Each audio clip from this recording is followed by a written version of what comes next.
South Africa has reached a boiling point. Streets are on fire, highways are blocked, and millions are rising up in a voice too loud to ignore.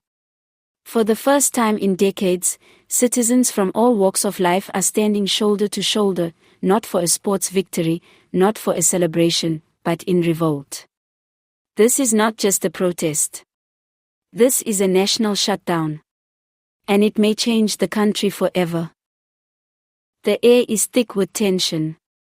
As the sun rises over Johannesburg, Cape Town, Durban, and across the provinces, major cities are brought to a standstill.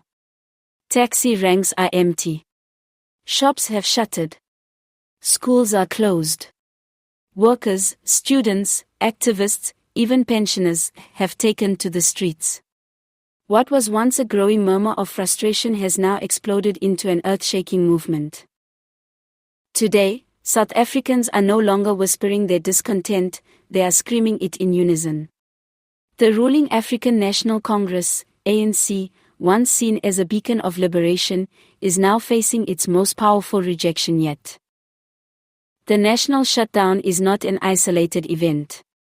It's the eruption of years of anger over corruption, unemployment, load shedding, inequality, and political betrayal. Corruption scandals, billions lost to state capture. Essential services stolen from the people through bribes and backdoor deals.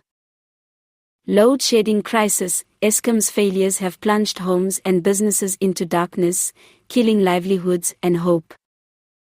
Massive unemployment, over 32% of South Africans are unemployed, youth unemployment is even higher. A generation is being left behind. Broken promises, the ANC has promised reform, jobs, and stability for decades, but the reality on the ground tells a different story. Potholes, poor health care, water shortages, and collapsing infrastructure are everywhere. This isn't just about politics. It's about survival. In Soweto, thousands march holding signs that read, "Enough is enough." In Pretoria, a mother with her child on her back joins the protests, "I'm marching for my son's future."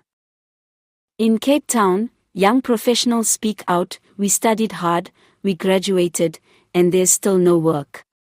What more do they want from us?" The faces in this protest are diverse: Zulus, Xhosas, Coloureds, Indians, whites. This isn't about race. It's about unity against injustice. The ANC government is scrambling. In emergency press conferences, officials urge calm, but many view these statements as empty words. President Cyril Ramaphosa has called for a dialogue, but protest leaders say, "We've had dialogue for 30 years. It's time for action." International media has taken notice.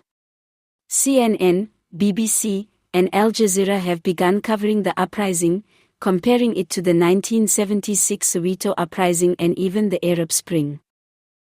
TikTok, X, formerly Twitter, and Facebook are flooded with live videos of the shutdown. Hashtags like #ShutdownSA, #RejectANC, and #PowerToThePeople are trending globally. Memes, live streams, and first-hand footage have fueled the momentum, bypassing traditional media filters and empowering ordinary South Africans to tell their truth. While the protests have been largely peaceful, isolated incidents of looting and police crackdowns have raised fears of escalation. The South African Police Service has been deployed in full force, but some officers have shown unexpected restraint and even sympathy for the protesters. What happens next is unclear. Will the ANC bend to the pressure? Will Parliament be dissolved? Could this lead to early elections? Or worse, widespread violence and political instability? One thing is certain, South Africa is awake. The era of silence is over. This national shutdown may be the spark that reshapes the country's future, for better or for worse. "This isn't the end," one protester shouted to the crowd, "this is the beginning of a new South Africa." What do you think about this historic shutdown? Are the people finally being heard, or are we heading into chaos?